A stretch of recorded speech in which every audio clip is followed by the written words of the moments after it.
नमस्कार दोस्तों, ओम नमः शिवाय, हरे कृष्णा। आप सभी का दोबारा स्वागत है मेरे चैनल शिव एस्ट्रोलॉजी में। मैं वैदिक नाड़ी एस्ट्रोलॉजर, वास्तु कंसल्टेंट आचार्य पंखुड़ी वर्मा आप सभी का दोबारा स्वागत करती हूँ। बहुत बहुत धन्यवाद मेरी वीडियोस को देखने के लिए, लाइक करने के लिए, इन पॉजिटिव कमेंट्स करने के लिए।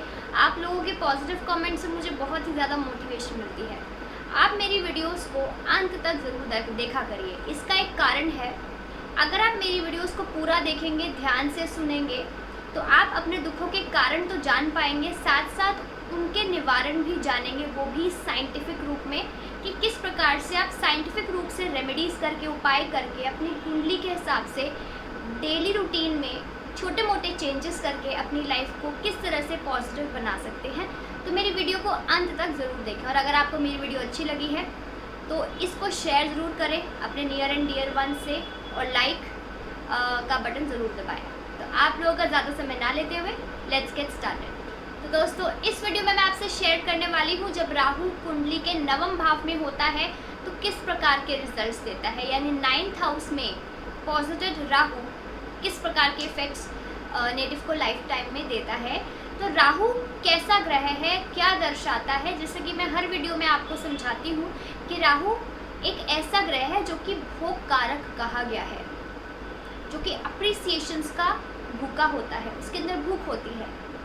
जब आप सर्दियों में घर से बाहर निकलते हैं और अपना व्हीकल लेके, गाड़ी लेके फॉर एग्जांपल, तो आपको आगे स्मॉग ही स्मॉग दिखता है। आपको ये समझ नहीं आता कि आगे कोई और व्हीकल तो नहीं है, किसी व्हीकल से आप टकरा तो नहीं जाएंगे, कोई इंसान तो नहीं चल रहा रोड पे। वो जो स्मॉग है, वो जो कन्फ्यूजन्स हैं, वह राहु दर्शाता है। राहु एक ऐसा ग्रह है जो कि सारे रूल्स एंड रेगुलेशंस को तोड़कर परे रख के आगे बढ़ना चाहता है। अब क्योंकि हम बात कर रहे हैं राहु की स्थिति नवम भाव में, तो नवम भाव कुंडली का क्या दर्शाता है? नवम भाव कुंडली का फादर को दर्शाता है, आपके पिता को दर्शाता है, या कोई भी फादर लाइक फिगर को दर्शाता है। आपकी लाइफ में कोई गुरु आपका होगा या नहीं? क्या आप इतने लकी हैं कि आपको किसी गुरु की ब्लेसिंग्स मिल पाएंगी या नहीं?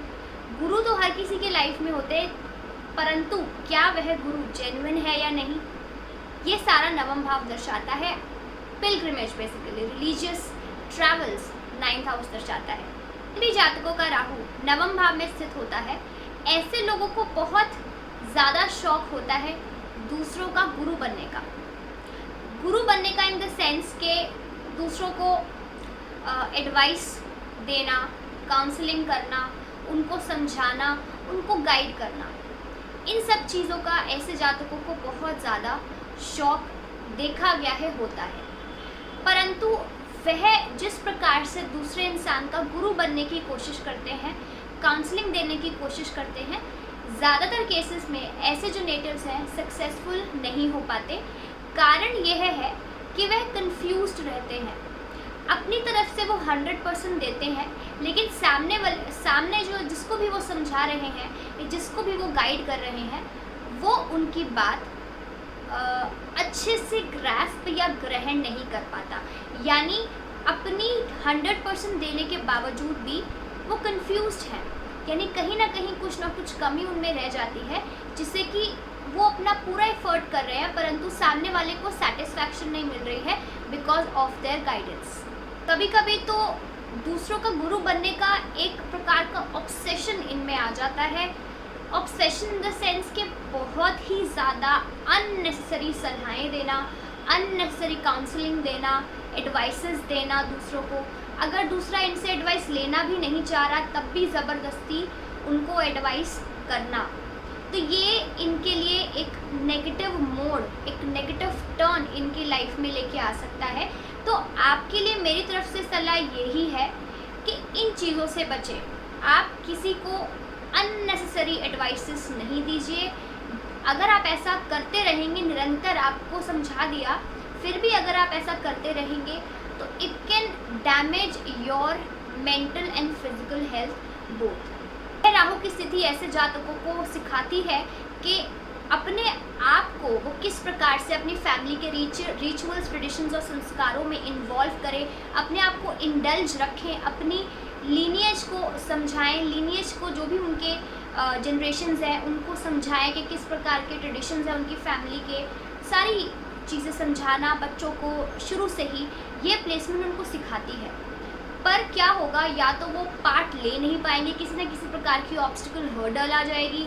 जब भी फॉर एग्जांपल उनके घर में कोई पूजा पाठ हो रही है and they want to get involve in that particular ritual, पर किसी हिंड्रेंस की वजह से, किसी ऑब्स्टिकल की वजह से वो पार्ट ही नहीं ले पाए, या फिर खुद ही सही से परफॉर्म करना उनको आ ही नहीं रहा because of a lot of confusions in their mind, ठीक है। नहीं तो क्या होगा, दूसरे केस में ये प्लेसमेंट क्या करती है कि जो भी इनके इस पर्टिकुलर नेटिव के घर के रिचुअल्स होते हैं, संस्कार होते हैं, ट्रेडिशंस होते हैं घर के, जब भी उसमें पार्ट लेंगे, उस पर्टिकुलर रिचुअल या संस्कार में ये अपने कोई ना कोई न्यू रूल्स एंड रेगुलेशंस लेकर आएंगे और उस प्रकार से पूजा पाठ करने की कोशिश करेंगे। और ये एक पॉजिटिव पॉइंट भी है इन लोगों में कि ये अपनी घर की जो भी रिचुअल्स एंड ट्रेडिशंस एंड संस्कार हैं उनको बढ़ा तो रहे हैं, कुछ ना कुछ नया अपनी तरफ से भी अच्छा करने की कोशिश कर रहे हैं। तो इसमें से जो भी आप फेस करा है आज तक या फेस कर रहे हैं इस प्लेसमेंट की वजह से, कमेंट डाउन ज़रूर करिएगा। मैंने आपको अभी समझाया था कि न्यू रूल्स एंड रेगुलेशंस के साथ चलकर अपनी रिचुअल्स एंड संस्कार्स को आगे बढ़ाने की कोशिश करते हैं, जो कि एक बहुत ही पॉजिटिव बात है इनमें। अब फॉर एग्ज़ाम्पल उस सिचुएशन में ये फॉर एग्ज़ाम्पल किसी रिचुअल में है, प्रोसेस चल रही है और अपने ही न्यू रूल्स एंड रेगुलेशंस ये उस रिचुअल में इम्पोज करना चाह रहे हैं, और कोई अगर इन पे उंगली उठा देता है या इनसे कोई छोटा मोटा सवाल भी कर लेता है कि ऐसा क्यों, हमारे घर की रिचुअल ये हैं, आप अपना नया रूल एंड रेगुलेशन क्यों इसमें इम्पोज कर रहे हैं, तो पहली बात बहुत ज़्यादा पगला जाते हैं ये अगर कोई इन पे उंगली कर दे, ठीक है, कि आप वाई आर डूइंग दिस, ऐसा क्यों, रीज़न बताइए हमें, व्हाट इज़ द लॉजिक, क्या लॉजिक है आपका चेंजेस करने का। पगलाते नहीं हैं तो उस प्रोसेस को फॉलो ही नहीं करते हैं, वहाँ से उठ के चले जाते हैं। तो मेरी सलाह आपके लिए यही है कि अगर आपको कोई कुछ कह भी रहा है तो आप वहाँ से उठ के जाने की बजाय आप उसको एक्सप्लेन करें कि why you are doing this, क्या लॉजिक है, क्या साइंटिफिक रीज़न है, कोई भी आप कुछ भी नया कर रहे हैं दैट इज़ वेरी गुड, लेकिन रीज़न भी साथ में आप दे सकते हैं। उस आपको ऐसा नहीं करना है कि आप उस पूजा से उठ के ही चले जाएं, वो उस पूजा का, उस हवन का, जिस भी भगवान की आप पूजा कर रहे हैं उनका अपमान होगा, आपके पितरों का अपमान होगा। तो अगर आपसे कोई सवाल कर रहा है, बी काम एंड पेशेंट। ऐसे जातकों के जो फादर होंगे या कोई भी फादर लाइक फिगर हैं अगर आप लोगों की अपनी लाइफ में, तो बहुत ही ज़्यादा यूनिक किस्म के, बहुत ही ज़्यादा अनऑर्थोडॉक्स होंगे। हो सकता है आपके फादर की या जो आपके फादर लाइक फिगर हैं आपकी लाइफ में, वो एक लिकर शॉप ओन करते हों, शराब की दुकान उनकी खुद की हो, वाइन शॉप हो, ठीक है, नशे की जो चीज़ें होती हैं, सिगरेट शॉप हो, ठीक है, तो इस प्रकार की शॉप्स ओनर हो सकते हैं। नहीं तो ऐसा भी हो सकता है कि ऐसे जातकों के जो पिता है या फादर लाइक फिगर है, जो पिता सम्मान है, पिता नहीं है लेकिन पिता मानते हो, वो ऐसी उसको बोलते हैं फादर लाइक फिगर। हो सकता है उनका कोई क्रिमिनल रिकॉर्ड भी रहा हो पास्ट में, ठीक है, बट क्रिमिनल रिकॉर्ड रहा हो वाली बात depends on the whole horoscope. तो अगर कुछ ऐसा आपने फेस किया है तो ज़रूर कमेंट डाउन करके मुझे बताइएगा। जब भी ऐसे नेटिव किसी भी रिलीजियस ट्रैवल पे जाते हैं, पिलग्रिमेज पे जाते हैं, तीर्थ यात्रा पर जाते हैं, वहाँ जाने के बाद ये एक अनोखा एक्सपीरियंस करते हैं अपनी लाइफ में। अनोखा एक्सपीरियंस यह करते हैं कि इनकी इंट्यूशन पावर बढ़ जाती है, ठीक है। अगर आप ऑकल्ट एंड मिस्टिसिज्म से जुड़े हुए हैं, आपकी जो ग्रास्पिंग पावर है, आपकी जो रिसर्च है, आपकी जो एबिलिटी है, कैपेसिटी है, और ज़्यादा अच्छी प्रेडिक्शंस करने की बढ़ जाती है। आपका इंटरेस्ट ऑकल्ट मिस्टिसिज्म एस्ट्रोलॉजी में बढ़ जाता है, और स्पेशली ये तब होगा जब आप अपनी लाइफ में पहली पिलग्रिमेज करेंगे। और वो जो पिलग्रिमेज होगी basically it should be based on pure faith. अगर आप पूरी सच्ची श्रद्धा से उस पिलग्रिमेज पे जा रहे हैं, कई लोग पिलग्रिमेज पे जाते हैं मौज मस्ती करने, एंटरटेनमेंट करने, वहाँ से आपको कोई भी लाभ नहीं होगा। अगर आप सच्ची श्रद्धा से किसी पिलग्रिमेज पे जा रहे हैं पहली बार एंड आपका कुछ प्लान रहा है to involve yourself in the astrology, ज्योतिष विद्या आप सीखना चाहते हैं, हिडन नॉलेज आप सीखना चाहते हैं, तो इस यात्रा के बाद आपकी जो ग्रास्पिंग पावर है, आपकी जो शक्ति है, वो बढ़ सकती है। जहाँ तक सोसाइटी के बनाए रूल्स एंड रेगुलेशंस के हिसाब से जो पूजाएं होती हैं, हवन होते हैं, उनको ना मानकर अपने हिसाब से पूजा करना पसंद करते हैं। अगर कोई इनको बोलता है कि नहीं ये इस फास्ट में ये करना होता है, ऐसा नहीं करना होता, तो उस समय पे इनके अंदर बड़ी इरिटेशन एंड फ्रस्ट्रेशन हो जाती है। ठीक है, इनको लगता है कि कोई मुझे क्यों समझा रहा है, मैं अपने हिसाब से करूँगा, मेरी अपनी श्रद्धा है। तो इसीलिए इस केस में ये अपने हिसाब से चलने की कोशिश करते हैं, जिसकी वजह से ये हाईलाइट भी होते हैं समाज में, सोसाइटी में, इन अ पॉजिटिव मैनर। ठीक है, अगर आप जिद पे अड़ जाते हैं तो वो आपको नेगेटिव बना सकती है। तो जहाँ तक अगर लॉ, फिलॉसफी रिलेटेड फील्ड से जुड़े हुए हैं या अपनी पढ़ाई कर रहे हैं, तो अपने एक रूल ब्रेकर नेचर की वजह से, अनऑर्थोडॉक्स नेचर की वजह से, आउट ऑफ बॉक्स नेचर की वजह से कुछ यूनिक इन फील्ड्स में करते हैं, जिसकी वजह से ये बहुत जाने जा सकते हैं। इनका नेम फेम रिकॉग्निशन हो सकता है, कुछ नया लेके आ सकते हैं, अपना एक बहुत बड़ा योगदान इन फील्ड्स में दे सकते हैं, जिसकी वजह से इनको अवार्ड से या पुरस्कार से नवाजा भी जा सकता है। ऐसे जहाँ तक अपनी लुक्स को लेकर, अपनी पर्सनालिटी को लेकर काफ़ी ज़्यादा ऑब्सेस्ड देखे गए हैं।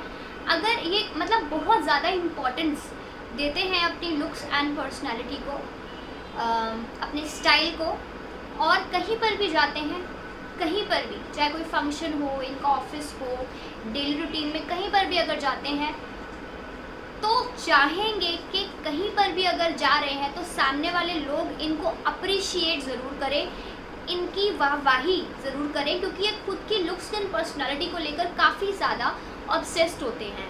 खुद को दुनिया के सामने इस प्रकार से प्रेजेंट करते हैं कि कुछ बड़ा हासिल कर सके। इन अदर वर्ड्स, अगर मैं आपको कहना चाहूँ कि अपनी लुक्स, पर्सनालिटी और अपने स्किल्स के बेसिस पर कुछ बड़ा अचीव करना चाहते हैं, बहुत ज़्यादा चांसेस हैं कि ऐसे जातकों की हायर एजुकेशन ऑकल्ट, मिस्टिसिज्म या एस्ट्रोलॉजी रिलेटेड फील्ड्स में हो, और आगे जाके वो एज अ प्रोफेशनल एस्ट्रोलॉजर या रेखी मास्टर या टैरो रीडर बन सकें।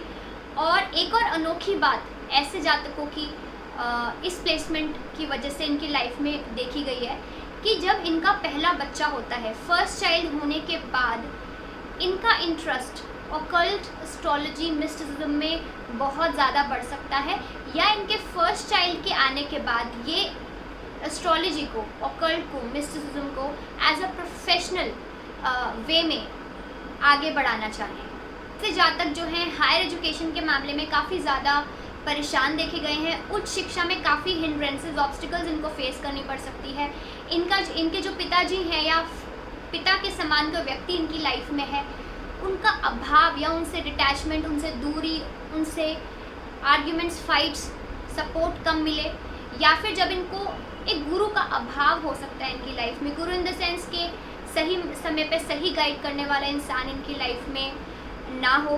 चाहते हैं इन सब से संबंधित दिक्कतें आपको कम आए, तो पहली बात, आपने सोशल होना है। लोगों से मिलना जुलना सीखिए, बातचीत करना सीखिए, एंटी सोशल मत रहिए, सोशल बनने की कोशिश करिए। अपने कम्युनिकेशन स्किल्स को और ज़्यादा बढ़ाइए, उन पे वर्क करिए, उनको इम्प्रूव करिए। और तीसरी बात, अगर आपके छोटे भाई बहन हो, चाहे आपके सगे हों, चाहे कजन्स हैं, उनकी रिस्पॉन्सिबिलिटीज़ उठाने की कोशिश करिए, उनकी हेल्प करिए, उनकी टेक केयर करिए।